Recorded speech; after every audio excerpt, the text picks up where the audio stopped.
L'année de ma naissance, le stade de Reims de Raymond Kopa remportait le troisième championnat de France de son histoire. Tout au long de ma carrière de footballeur, j'ai trouvé le chemin défilé à 368 reprises en 680 apparitions. Le 1er juin 1979, l'AS Saint-Étienne déboursait environ 2 millions de francs pour me recruter.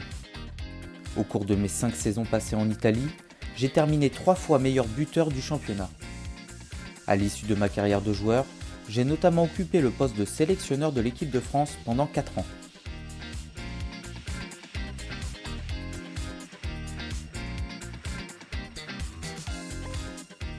Michel Platini, c'est l'histoire d'un destin hors norme, de l'un des meilleurs footballeurs de tous les temps qui décida de troquer ses crampons pour endosser le costume cravate de dirigeant.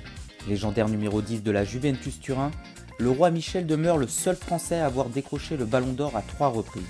En décembre 2000, le magazine France Football lui décernait même le titre de joueur français du siècle devant Zinedine Zidane et Raymond Kopa. Difficile de dissocier Platoche de l'équipe de France, dont il fut la tête de file du fameux carré magique, champion d'Europe en 1984.